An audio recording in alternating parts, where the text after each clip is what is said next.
Welcome to Land of the Bible. I'm your host, David Sussman. This week, we're going to go on an adventure in the Hula Valley.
In the northernmost reaches of Israel, along the Great Syrian African Rift, lies a land of stunning beauty and deep biblical significance, the Hula Valley. Nestled between the Golan Heights and the Naphtali Mountains, this region has witnessed both ancient civilizations and modern miracles. Once home to the mighty Canaanite city of Chatzor, the Hula Valley was a crossroads of conquest where battles were fought, and today, archaeologists continue to uncover its secrets. But the Hula Valley is not just a relic of the past. It is a story of transformation. Once a vast swamp, it has been reborn into a thriving agricultural hub, a sanctuary for wildlife, and a home to pioneering communities that continue to shape the land. Today, the Hula Valley is one of the most important migration corridors in the world, where millions of birds make their journey between continents. From biblical history to ecological wonder, this land remains a bridge between the past and the future. I'm David Sussman, and in this episode of Land of the Bible, we will explore the ancient ruins of Chatzor, the pioneers of Rosh Pina, and the stunning landscapes of the Agmon Lake. Join me as we uncover the incredible history and renewal of the Hula Valley. We're here at Tel Chatzor National Park. This site is one of the most significant biblical sites of ancient Israel in the north. Its history spans more than 4 millennia, dating back to the ancient Egyptian dynasties, all the way up into the Mesopotamian regions of the kingdoms in ancient times. There are very few sites around the world, and especially here in the Holy Land, that show us such a vast and wide range of civilizations spanning so many years.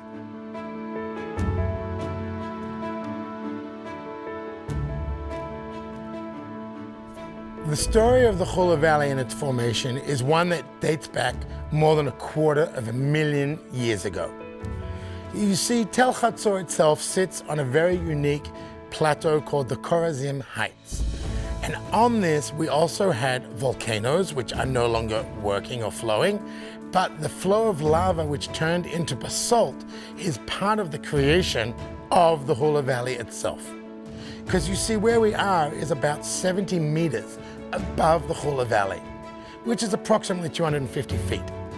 And it is this geographic location that provides such an amazing location for building the city of Chatzor in ancient times, and that continues till today.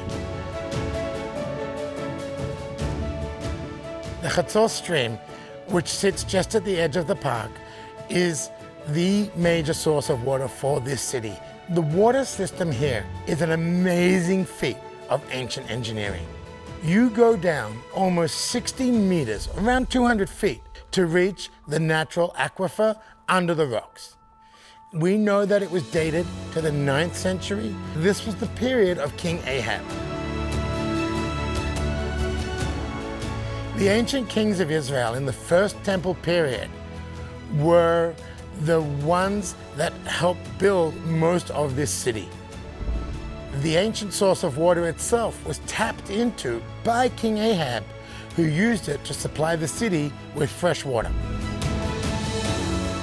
over all of the millennia, and all of the people that resided and inhabited this place The same source of water exists today and even fills the aquifer that provided the main source of water for the city for more than 4 millennia.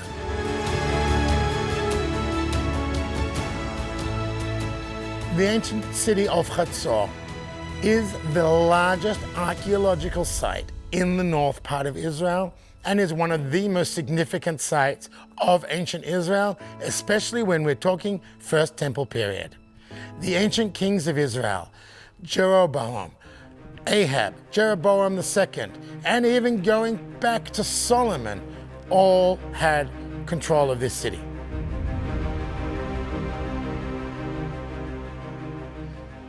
The major routes that took through here came on the Via Maris. The Via Maris was an ancient coastal road that brought trade routes from ancient Egypt in the south and the west all the way up to the north into what is today Syria and Iran, what was then Babylon, Mesopotamia, Assyria. And that is still relevant today when we talk about the ancient trade routes and where ancient archaeological sites are discovered. The ancient city of Chatzor was a prominent Canaanite city. In fact, it was so large that it had an upper city and a lower city. The upper city we call the Acropolis. The city itself was well over 200 acres, with 1/8 of that being just the upper city. The very first mention of this city, Chatzor, in the Bible, we read about in the book of Joshua in chapter 11, mentioning the conquering of this city. What's unique about the conquering of Chatzor with the times of Joshua and ancient Israelites was that this was the only city to be completely destroyed by Joshua and all the inhabitants killed. We do not see this anywhere else throughout the entire story of Joshua and the Israelites conquering the Holy Land. We then continue on with the ancient city of Chatzor being mentioned again in the Bible, this time in the first book of Kings in chapter 9, when we read about King Solomon and the 3 biblical tales of Chatzor, Megiddo, and Gezer. King Solomon levied taxes not just to build these cities and fortify them, but also to build the palace, to build the first temple. We read more about this city after the split of the unified kingdom, where Judea and Israel are split. In fact, most of the archaeological finds we have found here in this city are more from Ahab and Jeroboam than they are from Solomon. The civilization that lived here during Jeroboam and Ahab and Jeroboam II continued to survive right up until the 8th century, when the Assyrians came through the northern kingdom of Israel and destroyed and dispersed the 10 tribes. That is not the end of the story of Chatzor, but it is the end of the Israelite period of Chatzor. After the Assyrian destruction of Chatzor, we have a small gap where nobody lived here. Then we have the Babylonians. Following the Babylonians, we had the Persians. Then we had the Greeks. Then we had the Maccabees. Then we had the Romans, continuing all the way through to the Byzantine period, when Constantine makes Christianity a legal religion. Another unique discovery brings us back to the 3rd millennia BCE to ancient Egyptian dynasties in the execration texts, which mention Chatzor. But it doesn't end there, because there's not just one, but 2 special finds. First, the execration text, but second, the El Amana letters, like emails between cities, vassal states of ancient Egypt. The El Amana letters date to a different period altogether, and this is in the middle of the 2nd millennia BCE. So now we have 2 non-biblical sources referring to Chatzor, mentioning to us the existence of this ancient city.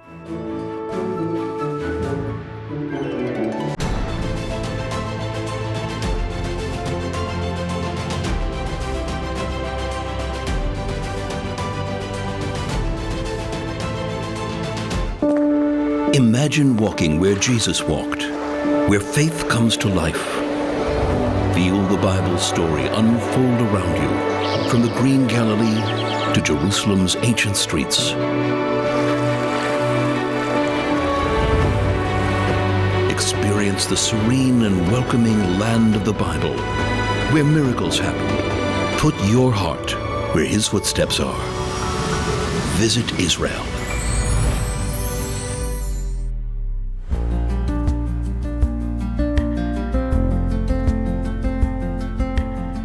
I'm here at Rosh Pina, right on the Hula Valley, one of the very first pioneering settlements of the 19th century.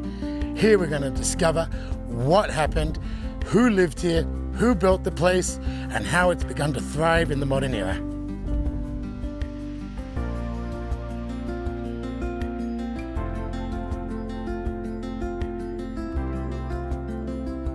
One of the first things that is constructed when Jews build new communities is the synagogue, the Beit Knesset. Right behind me is the original 19th century synagogue that was built when this place started. And it's still standing and still in use over 120 years later.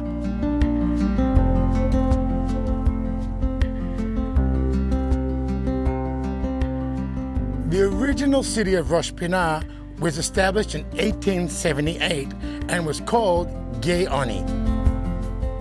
The original name, Gei Onim, literally means the valley of my stronghold.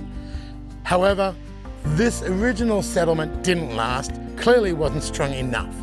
However, just 5 years later, in 1882, they tried again. This time, they called it Rosh Pina. They took the name from Psalms 118, where the stones that the builders rejected became the cornerstone, the Rosh Pina.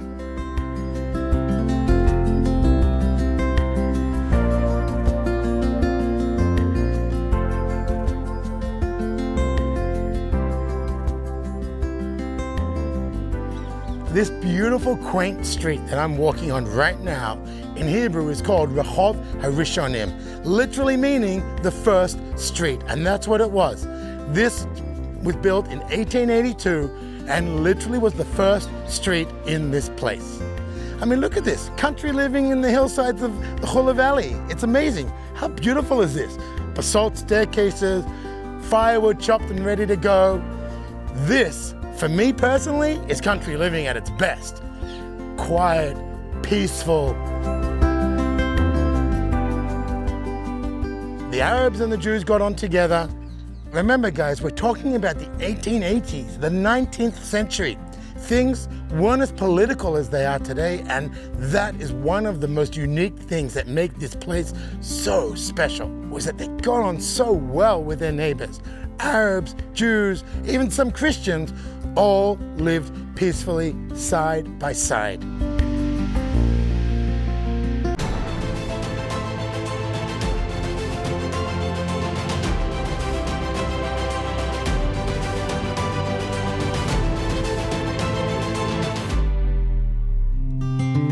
We just got to Agmon Lake. This, for me, is one of my favorite nature spots in the entire country. This is a place that brings together nature, tourism, development, modernity, and of course, right here in the ancient valley of the Hula Valley. Let's go explore and see what we see here today. I'm excited to show you everything. Let's go. Here in the brand new visitor center that opened just last year, we have this awesome 3D model of the entire area of the Agmon Lake. What is going on here is a great little 3D light show giving us the story of the entire site, its development, right up until today. One other thing that they also included in the new visitor center is this great multimedia display. As you can see, it's set up for lots of people, and this is fantastic for the kids. They can come on in, answer some questions, learn about some of the wildlife that exists here, some of the birds that fly past here, and of course, in today's modern era, what kid doesn't want to be looking at a screen?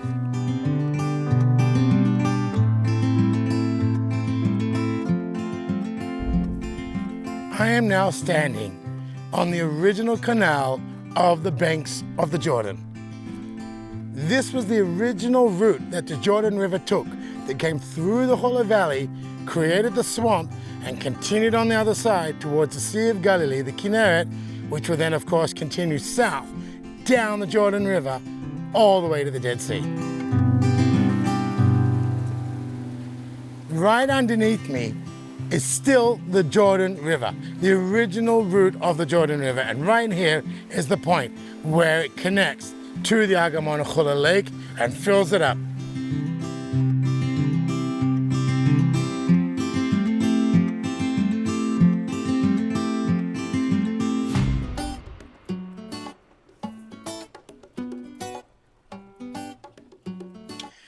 One of the really special spots about this place, now of course there's a lot of special spots, but this one in particular is really, really nice. It's a nice little quiet corner of the entire valley of a botanical garden.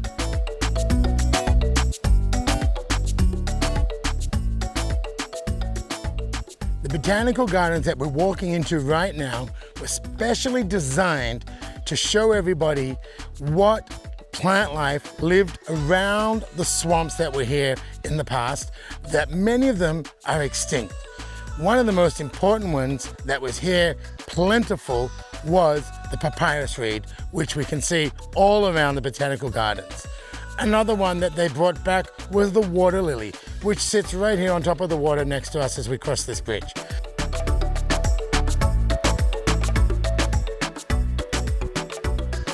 One of the goals when they designed the botanical garden here was to reintroduce extinct plant life. There are over 100 different types of plant life that were purposely replanted in this little corner to really give people the experience of what it was like when this land was all swampland.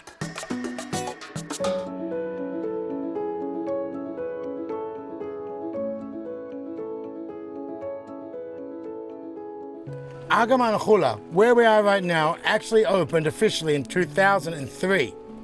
But what was here before that? Well, that's a wonderful history of pioneering spirit, Israeli chutzpah, and of course, wonderful ingenuity. The entire Hula Valley, where we are, was a major swamp. The early state of Israel, in its goal to develop the land, to create an agricultural community, to grow their own food, needed space. One of the most fertile parts of the country is right here in the Hula Valley. So they started to drain the swamp.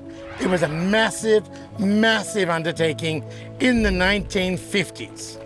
They found the time and the money to drain the swamp and create all of this agricultural ground. What ended up happening was the Sea of Galilee, the Kinneret itself, started to grow algae that was never there before. What that meant was that something was wrong, and at first they didn't know what it was. Then they researched and they realized that the swampland was actually being a filter for the water from the Jordan into the Kinneret. So they decided to fix it, and they redug canals to redivert the water.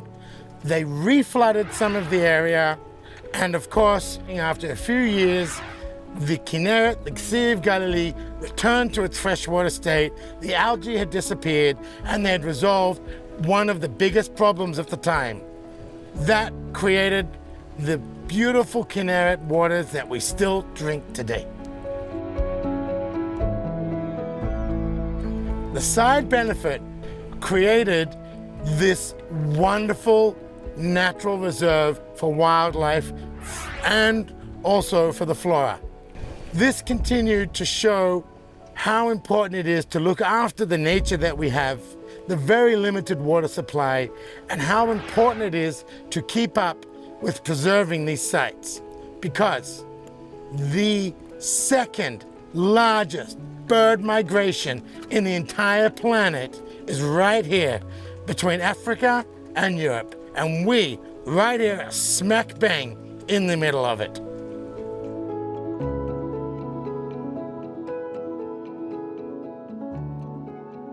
A apart from providing a sanctuary for the millions and millions of birds that cross over this way twice a year between Africa and Europe, the reclaimed swampland has brought back the biodiversity of the Hula Valley, such as swamp cats, corfu, insects, plant life, water buffalo, and many other animals that now have a safe haven here in the Hula Valley, and the biodiversity that this place has brought us. The best time of the year to visit Agmon Hula is between October, November, right up until about March, April. This is when, number one, you're gonna get better temperatures. Number two, you're gonna get a part of that migration. And number three, you're going to get much more wildlife that you can experience and enjoy.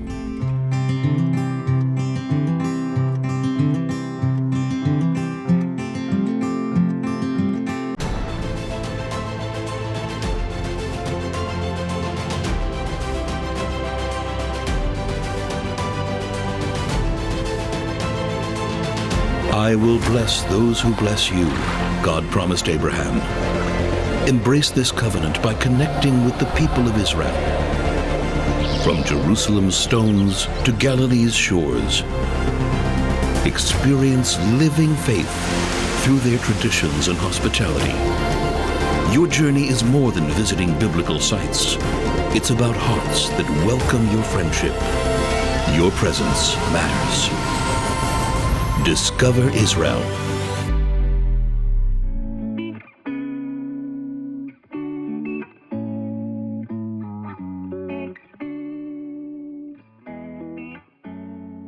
We're back here in Rosh Pina. We're here to discuss how this early 19th century pioneering community was able to transition themselves into the modern 21st century. But to do that, we have to go back to the beginning of the community's growth. Rosh Pina was the first agricultural moshava, which translates to village, here in the land of Israel, ever. The idea was simple: reclaim the land, grow produce, be independent, help build the land of Israel back up for a Jewish homeland. Through a lot of hard work and persistence, the achievements of the people here in Rosh Pina eventually gained the attention of none other than Baron Edmund de Rothschild, who in 1885 took upon himself the patronage to support this community. With his assistance, the people here were able to continue to build, grow, and develop and thrive in the north of Israel, right here at the edge of the Hula Valley. One of the things that Baron Rothschild did to help the communities, not just here in Rosh Pina, but all throughout the land of Israel that he supported, was to install agents.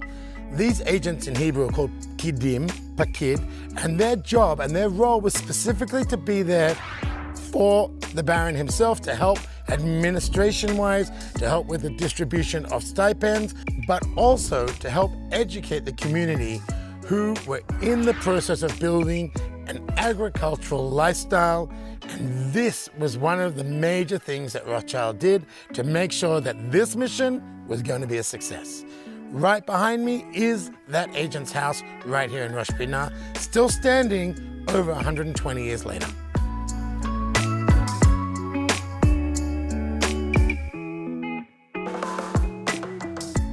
What originally started as just a couple dozen families from mainly Romania and also Russia slowly grew. By 1922, now within the British Mandate period, a census was taken. Here we found 468 people living here, 460 of which were Jewish, 4 were Muslim, 4 were Christian. That continues, and today the modern city of Rosh Pina is host to thousands of residents. The city continues to grow right here on the edge of the Hula Valley.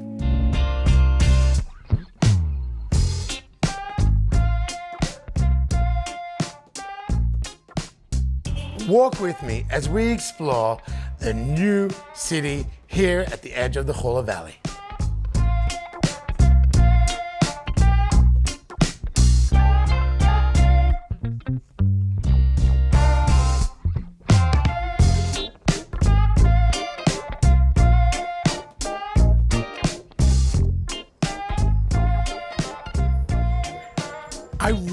love walking around this town.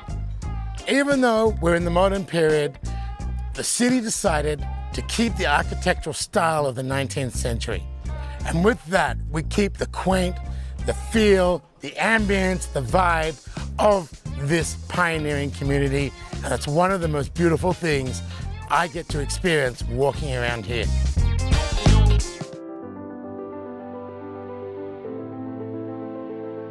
Join us next time on Land of the Bible as we explore Timna Park, located in the southern region of the Arava Valley and just north of Eilat, with its dramatic landscapes, incredible archaeology, and exciting activities.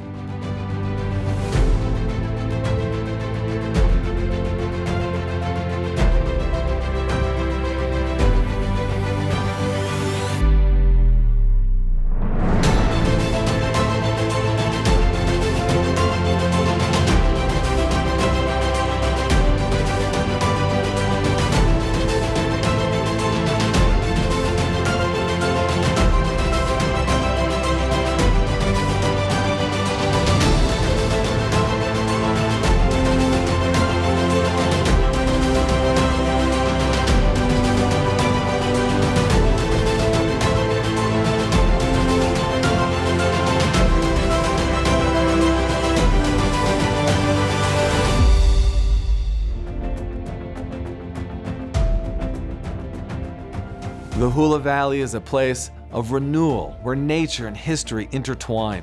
From biblical battles to conservation success stories, this land continues to shape the story of Israel.